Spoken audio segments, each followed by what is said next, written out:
Bien, vamos a ver la evaluación de competencias. La evaluación por competencias es el proceso mediante el cual se recopilan las evidencias y se realiza un juicio de esas evidencias teniendo en cuenta criterios preestablecidos para dar una retroalimentación que busque mejorar la idoneidad. En ese sentido, la evaluación es la toma de juicio y es una toma de juicio a partir de evidencias que nosotros recabamos y recopilamos tanto del proceso como del resultado para emitir un criterio, pero un criterio basado en hechos objetivos, no en subjetividades.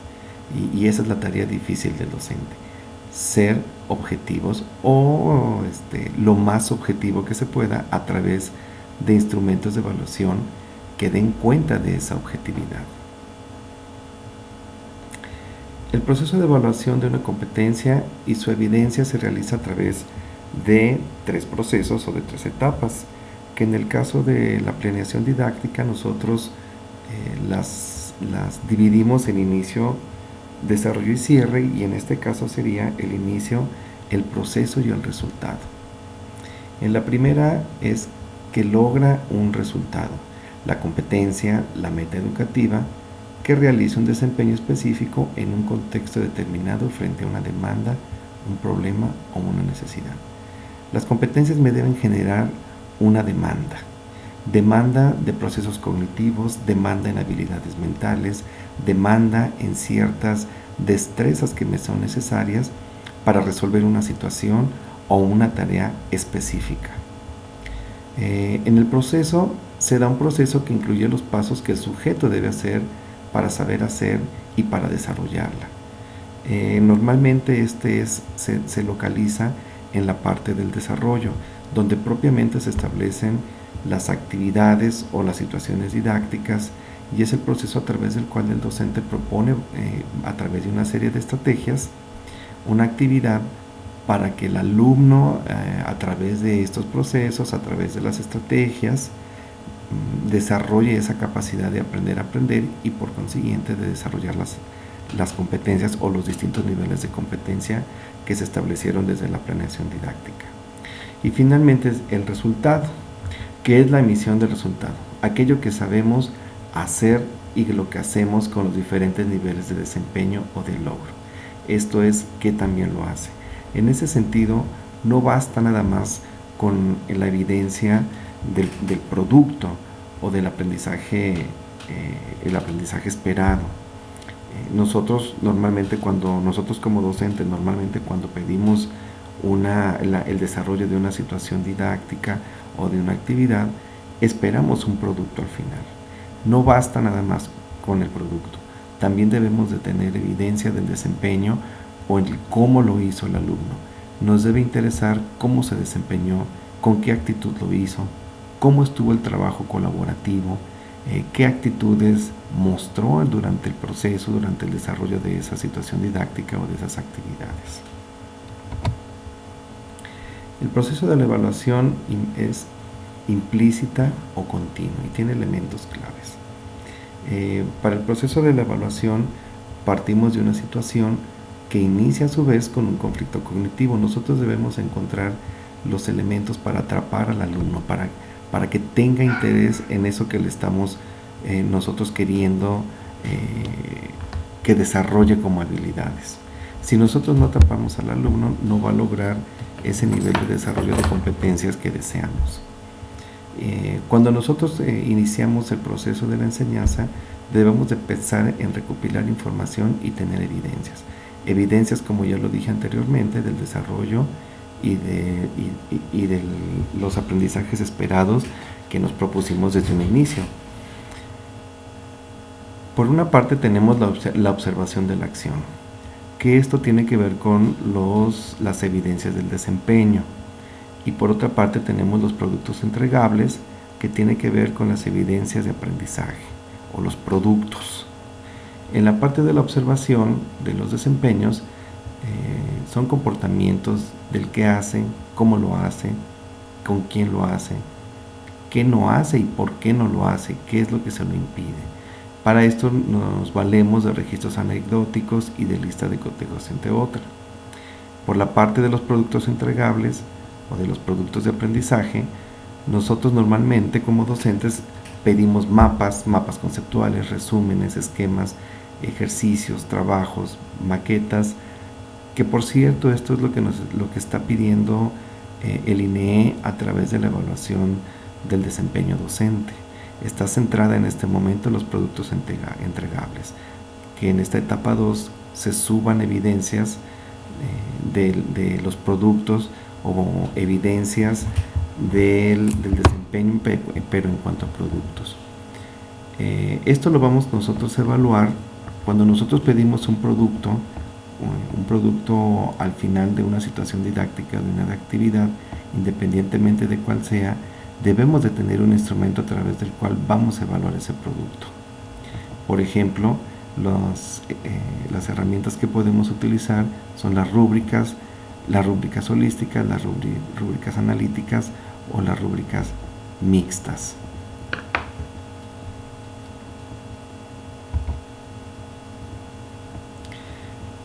Como ya lo comentamos, tenemos dos tipos de evidencia: una evidencia de desempeño y una evidencia del producto. ¿Cómo qué ejemplos tenemos en las evidencias de desempeño? Bueno, aquí en la gráfica muestro los organizadores gráficas para las evidencias de desempeño, los mapas conceptuales, los dibujos, los ejercicios variados, exámenes diagnósticos, las guías de investigación o los subproductos de investigación.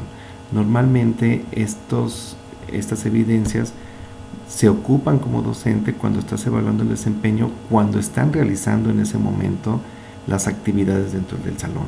Las competencias se evalúan en la acción, se evalúan en el momento en que se está desempeñando el alumno en un trabajo en equipo, en una exposición. Yo no voy a evaluar el desempeño en una investigación que hagan en casa o una investigación que hagan en una biblioteca cuando yo no los estoy viendo. Esa es labor del docente, de registrar la acción, el desempeño, lo formativo cuando están desarrollando la situación didáctica o cuando están desarrollando los procesos de trabajo colaborativo, de trabajo en equipo. Por otra parte, las evidencias o productos de aprendizaje corresponden a los productos entregables, como por ejemplo un proyecto final escrito, una maqueta, el ejercicio específicos ya concluidos, los exámenes parciales, los reportes, los ensayos, los esquemas que son producto de todo el proceso de mi situación didáctica o de la actividad que yo establezco desde mi planeación didáctica. ¿Cuál es la estructura de un plan de evaluación? La estructura de un plan de evaluación consiste en estas etapas que a continuación se las indico, que es la etapa inicial, la formativa, la sumativa y la implícita. La fase inicial corresponde a los instrumentos de lo que el estudiante hace para aprender. En la etapa inicial corresponde al diagnóstico. ¿Qué sabe hacer? Es cuando nosotros planteamos ese conflicto cognitivo. La formativa es la recopilación de comportamientos y productos de proceso para determinar la evidencia y poder retroalimentar. Era lo que estaba comentando hace unos momentos, que es la etapa de desarrollo, lo que yo voy registrando, la manera en cómo lo hace, por qué no lo hace, qué le impide que lo haga, cuáles son las barreras que hacen que no logre ese desarrollo o que desarrolle de una manera adecuada el planteamiento de la situación didáctica o de mi actividad. Y la sumativa, que es la recopilación de evidencias en productos finales y exámenes, ya es propiamente el producto cuando está terminado y la manera en cómo yo voy a evaluar ese producto. Y la implícita es lo que resulta clave observar en todo momento. Las herramientas que se utilizan en cada una de estas etapas, en la primera inicial, es el registro de lo que saben, que puede ser a través de una lluvia de ideas y a través de un diario anecdótico. En la formativa pueden ser las listas de cotejo, las rúbricas holísticas. En la sumativa, las rúbricas analíticas de productos finales y los exámenes con descripción de niveles.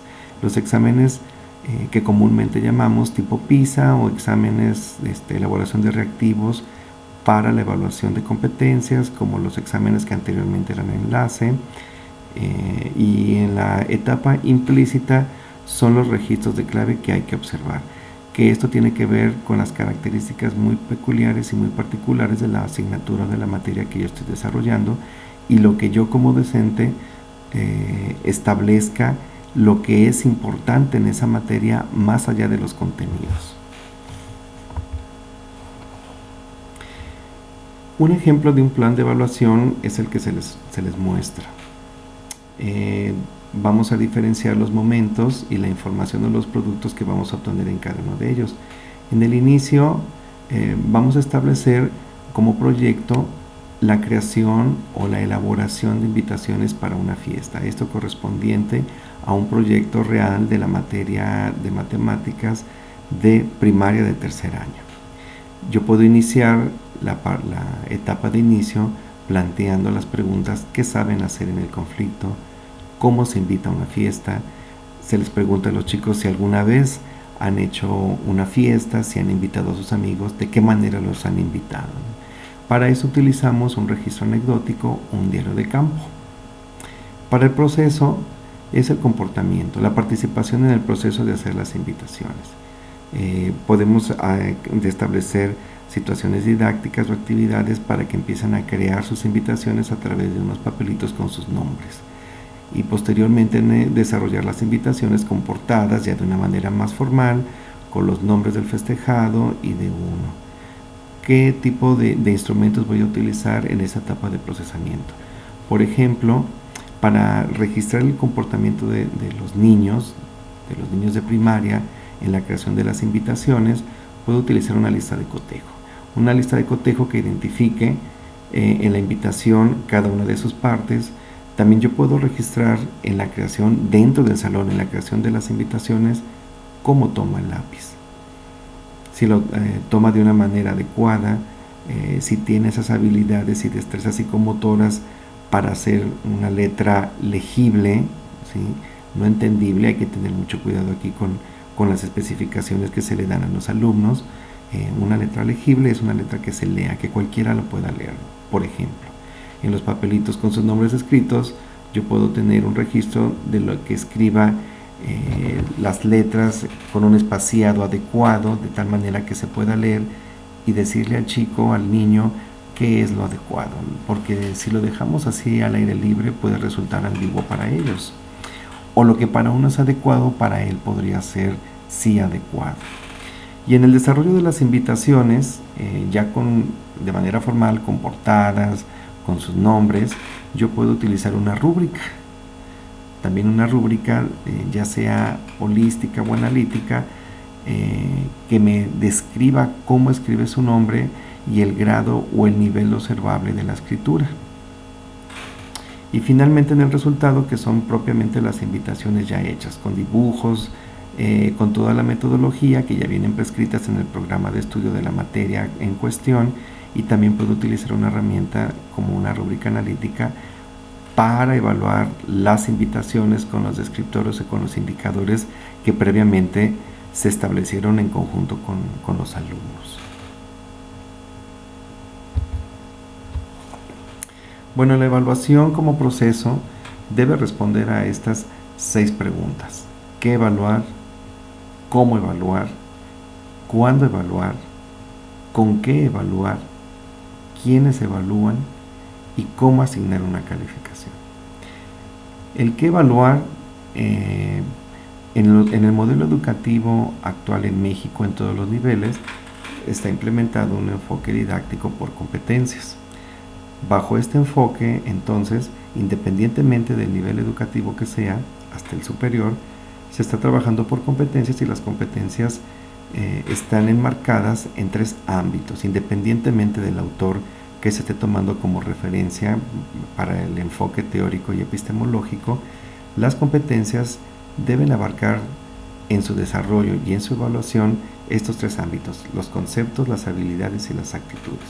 Los conceptos, que tienen que ver con los conocimientos fácticos, con el conocimiento de definiciones, de términos, de todos aquellos conocimientos que de alguna manera tengan que ver con lo memorístico o con lo repetitivo. Las habilidades, que pueden ser las habilidades psicomotoras o las habilidades del pensamiento, las destrezas finas, las destrezas duras, todo lo que tenga que ver también con las habilidades intermedias, básicas o superiores del pensamiento. Y las actitudes, que son el conjunto de todos estos aspectos axiológicos que estén involucrados dentro del desarrollo de esas competencias. No nada más desde un enfoque de las actitudes, sino también de los valores, de las cuestiones éticas, en los que van implícitos también la toma de decisión, la responsabilidad en la toma de decisión, en la responsabilidad del hacer a través de ese saber. Entonces a los alumnos también se les tiene que valorar y se les tiene que evaluar en el desempeño esa responsabilidad, la toma de decisión, el trabajo en equipo, el trabajo colaborativo, el respeto en el trabajo de equipo, el respeto a la opinión de los demás, la precisión en los resultados, la exactitud y la claridad en la elaboración de trabajos, etc. En el cómo evaluar, aquí nosotros vamos a evaluar a través de varias técnicas o varias estrategias, en correspondencia con la planeación de la secuencia didáctica. En este cómo evaluar, nosotros podemos retomar esta división que se hace de la evaluación, que es la autoevaluación, la coevaluación y la heteroevaluación. Y también de los aprendizajes esperados, que así se les llama para la educación básica, o los atributos de competencia para la educación media superior, que corresponde a los procesos cognitivos y a los desarrollos sociocognitivos. Los aprendizajes esperados son los indicadores de logro que me dan cuenta si una competencia o distintos niveles de competencia se están logrando y en qué medida o en qué dimensión se están logrando. En el caso de los procesos cognitivos, determinar qué tanto están aprendiendo, qué tanto están desarrollando sus habilidades para aprender a aprender, y en los desarrollos sociocognitivos, qué tanto esas competencias le permiten enfrentar a una vida laboral futura, a poder trabajar en equipo, a poder aspirar a ingresar a un nivel superior, entre otros. La autoevaluación es también dependiendo de quién hace la evaluación. En estas tres etapas encontramos que la autoevaluación la realiza el propio alumno. Se evalúa qué tanto ha aprendido, qué tanto ha desarrollado esas habilidades del pensamiento, sus esquemas mentales, sus estructuras mentales para aprender a aprender. La coevaluación se realiza entre pares. Esto lo tendríamos que fomentar nosotros. Normalmente se hace al terminar o al concluir una situación didáctica o una actividad. Se evalúan los integrantes de un equipo unos a otros, indicándoles, claro, que sea de una manera clara, que sea honesta esa evaluación, y tiene que ser muy con la guía del docente para evitar cualquier subjetividad o cualquier manipulación de esta información, y la heteroevaluación, que le realiza directamente el docente. ¿Cuándo evaluar? La evaluación la podemos realizar de tres maneras dependiendo de los tiempos, que puede ser una evaluación diagnóstica o inicial, permanente o formativa, sumativa o acumulativa. La inicial o diagnóstica se realiza en la etapa de inicio, que es cuando aplicamos un examen diagnóstico o utilizamos la técnica de lluvia de ideas para saber qué conocen acerca del tema que se les va a presentar, acerca del objeto de estudio que van a enfocarse, la situación didáctica o la actividad. La permanente o formativa es la que se aplica regularmente en el proceso del desarrollo. ¿Por qué formativa o permanente? Porque eso se tiene que hacer en el momento en que los alumnos están desarrollando las actividades, que es propiamente el desarrollo de una situación didáctica. Los docentes debemos tener evidencia no solo del producto que entrega el alumno, sino también de cómo hace ese producto.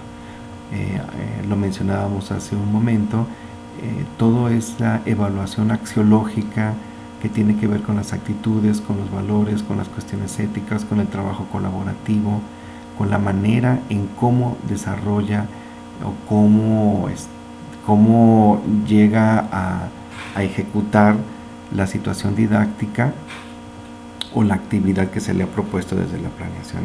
Y la sumativa o acumulativa es propiamente el proceso en el que se le evalúa o se le aplica un examen de conocimientos para llegar a una evaluación final.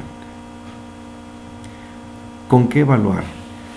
Para realizar todas estas evaluaciones que se han planteado, nosotros contamos con diferentes productos y con diferentes estrategias para evaluar esos productos. Aquí depende mucho de la habilidad del docente para seleccionar. Claro que esto es con la práctica, es una pericia que se va desarrollando conforme se van realizando situaciones didácticas. El profesor tiene que aprender a ser profesor siéndolo. Entonces, esto de con qué evaluar sí tiene que ver, hay manuales que hablan sobre la evaluación y sobre los instrumentos para evaluar, y poco a poco se va desarrollando la pericia para seleccionar estos instrumentos. Se puede evaluar a través de una asociación libre, con uso de analogías, con los procesos de empatía. Se puede evaluar a través de un dibujo, de imágenes, de cuestionamientos. Esto para la etapa inicial, porque es la etapa donde le presentamos al alumno los temas que va a desarrollar en una actividad. Es también la que corresponde al diagnóstico del maestro para indagar la profundidad de los conocimientos que tiene sobre el tema en cuestión. En la permanente o en la formativa podemos evaluar con diarios de clase, con portafolios, con proyectos, con libretas de clase. Y la sumativa, que es la planificación global de la evaluación. Por ejemplo, pueden concluir que para concretar todos los conocimientos con un mapa conceptual o un estudio de caso. ¿Cómo asignar una calificación? Bueno, la calificación, que es un tema, es un término, más que un tema, es un término que ya está sobrepasado. Ya tenemos que estar utilizando el término de evaluación, porque la evaluación es integral. La calificación es la asignación nada más de una medición a través de un número, y la evaluación es integral porque no solo considera el producto, sino también el desempeño y también otros factores que son a veces ajenos al alumno y ajenos a la institución, pero que determinan el nivel de logro de los alumnos.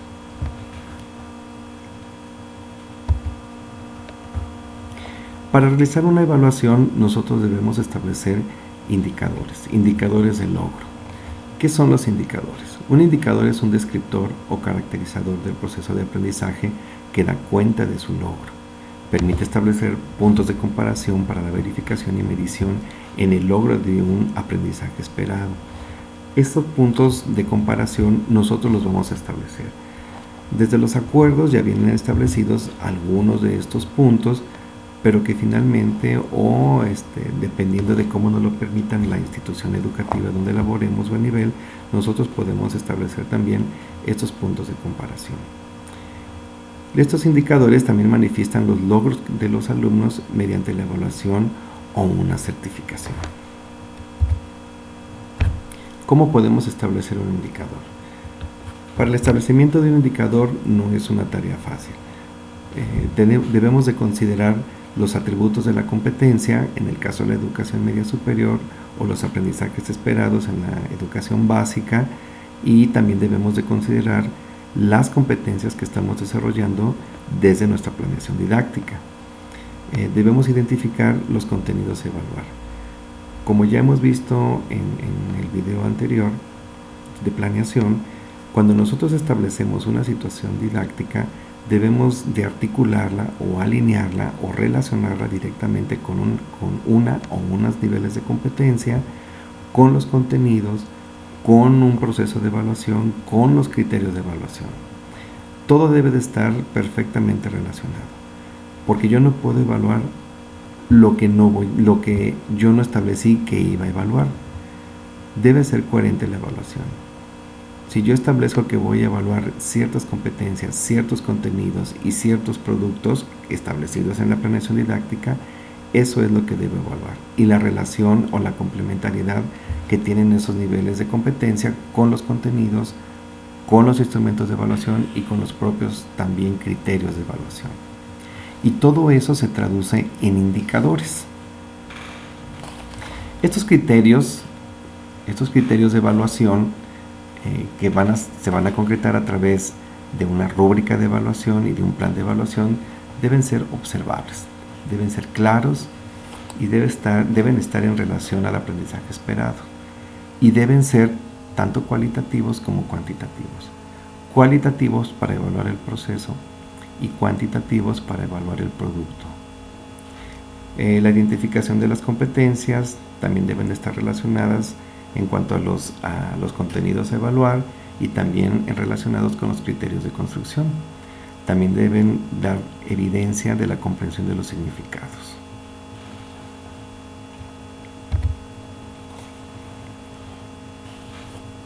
Para evaluar competencias, se debe establecer una evaluación auténtica. Los discursos actuales sobre la evaluación de las competencias giran en torno a este nuevo concepto de la autenticidad. ¿Qué es una evaluación auténtica? Es una evaluación centrada en el desempeño. Es una demanda que demanda a los estudiantes demostrar que poseen ciertas conductas o habilidades en situaciones de prueba. La evaluación auténtica va un paso más allá en el sentido que destaca la importancia de la aplicación de una habilidad en el contexto de una situación de la vida real. Esto está muy relacionado con el aprendizaje significativo. El aprendizaje significativo es aquel que el alumno logra cuando logra relacionar los aprendizajes o los contenidos temáticos, las competencias que están plasmadas a través de una actividad con una situación de la vida real. Pero no solamente una situación recreada o una situación simulada. La evaluación auténtica está relacionada con el aprendizaje significativo auténtico. Ambas se logran cuando se contextualizan en una situación inmediata al contexto cultural, económico, político o una combinación de ellos en el que está inmerso el alumno. Al alumno no le va a importar en este momento qué está pasando con los ríos de China, aunque es una situación mundial grave. A él se le va a contextualizar lo que está pasando con los ríos inmediatos a él, en una contaminación de un río que esté cerca de su casa. A eso sí le puede contextualizar y eso le va a dar la autenticidad. Cuando los conocimientos que él esté logrando incidan directamente sobre una problemática de su entorno, un entorno que sea dentro de su aula, dentro de su escuela, en su barrio, ¿sí? En una problemática donde él aplica realmente los conocimientos y le dé esa significatividad. Entonces, para un aprendizaje significativo auténtico, debemos de tener una evaluación auténtica, que realmente esté evaluando lo que debe evaluar. Una situación de la vida real no se define tan solo a saber hacer algo de la calle o fuera de la escuela. Más bien se refiere a mostrar un desempeño significativo en el mundo real, en situaciones y escenarios que permitan capturar la riqueza de lo que los alumnos han logrado comprender, solucionar o intervenir en relación con asuntos de verdadera pertinencia y trascendencia, tanto personal como social.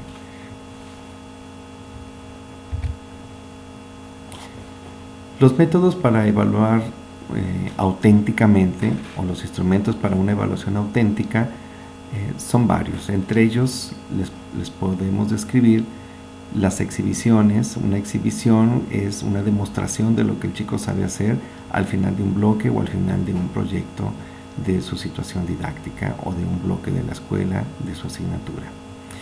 A través de la observación, a través de interrogatorios, a través de una entrevista oral, de un experimento, de una demostración, de un proyecto, de producciones escritas o de pruebas. Los tipos de exámenes para evaluar competencias. Bueno, se tienen, aquí les estamos mostrando 3 tipos de exámenes para evaluar competencias. El tradicional, de respuesta construida por el sujeto, y de opción múltiple compleja. Normalmente los maestros utilizamos los exámenes tradicionales que no evalúan competencias. Es necesario cambiar esa perspectiva de la evaluación. Podemos seguir elaborando exámenes de opción múltiple, de reactivos de opción múltiple, pero que realmente evalúen competencias. Se pueden evaluar competencias también a través de un examen, pero los exámenes deben tener un rigor metodológico, teórico, que den cuenta que realmente esté evaluando una competencia en sus tres ámbitos, en el conocer, en el procedimental y en el actitudinal.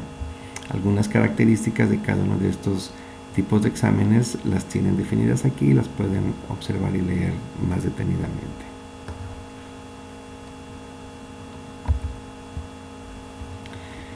Los niveles de desempeño. Cuando nosotros vamos a evaluar el desempeño de un alumno o el producto de un alumno, nosotros debemos hacerlo o lo podemos hacer a través de niveles de desempeño. No basta con decir que se entrega o que como docente me entrega el producto de aprendizaje al alumno y no voy a poner una calificación de si lo entregó o no lo entregó. Si me lo entregó, cómo lo entregó, de qué manera lo hizo, con qué nivel de desempeño lo realizó. Si alguien sabe manejar, no por el hecho de que tome un coche y salga a la calle a manejar, quiere decir que es un buen conductor.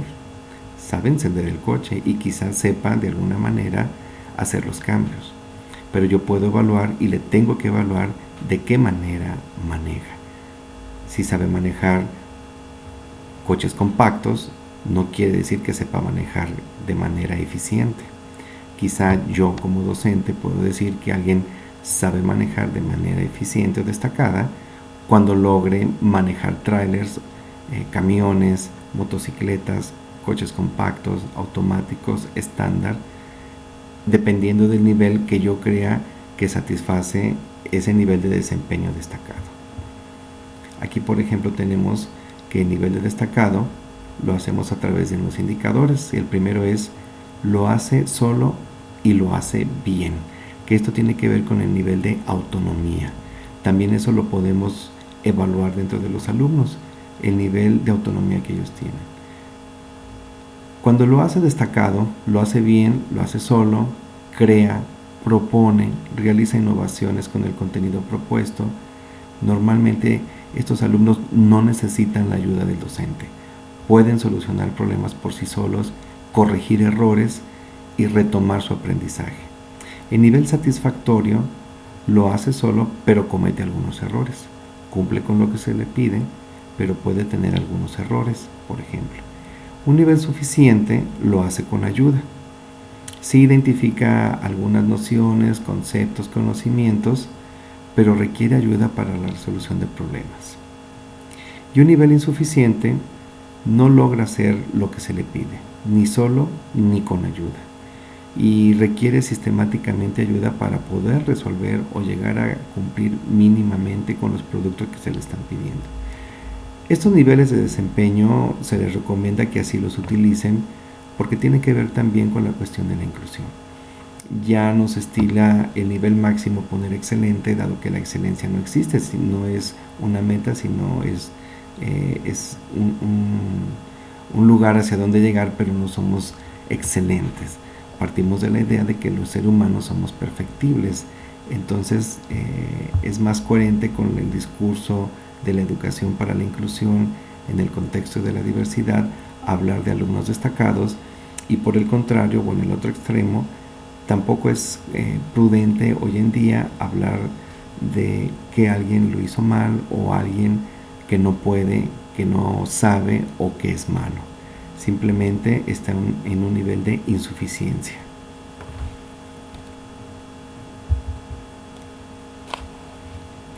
Para evaluar desempeños, nosotros normalmente podemos utilizar o se utiliza una lista de cotejo.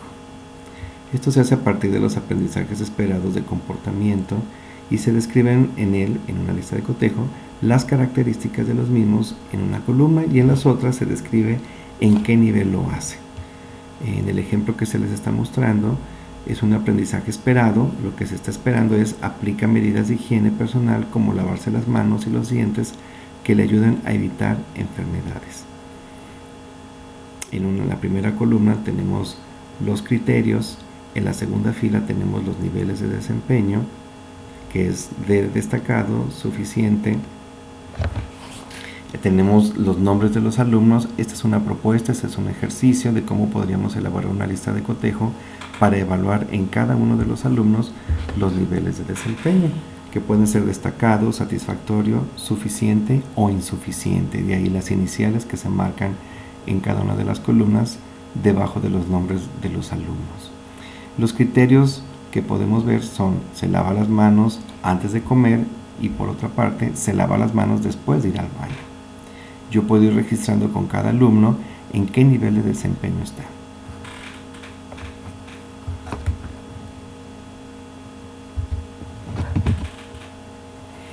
Este es ejemplo de una rúbrica para evaluar una tarjeta de invitación. Esto en relación al ejercicio que se había mostrado anteriormente sobre elaborar tarjetas de invitación para una fiesta. Aquí, por ejemplo, tenemos los criterios y el nivel. El criterio, que es cómo escribe su nombre con diversos propósitos, y los niveles de desempeño, que es destacado, satisfactorio, suficiente e insuficiente. Una rúbrica consta de 3 partes: un constructo, un criterio y los datos generales. El constructo, que corresponde a los aprendizajes esperados; los criterios, que es la forma; el fondo en términos hasta dónde quiero desarrollar o hasta dónde espero que desarrollen las habilidades, con qué calidad y con qué cantidad. Los datos generales pues corresponden a la fecha de entrega, el lugar, las condiciones bajo las cuales me tiene que entregar esos productos. Para construir una rúbrica debemos de elegir el constructo o los aprendizajes esperados, definir los criterios de evaluación, posteriormente definir el tipo de rúbrica que se va a elaborar, que puede ser analítica, holística o una combinación mixta de analítica y holística. Y por último, definir los datos generales, como las fechas, la entrega, en dónde, el cómo, y también puede ser la presentación, en qué forma me lo van a presentar los productos de aprendizaje los alumnos.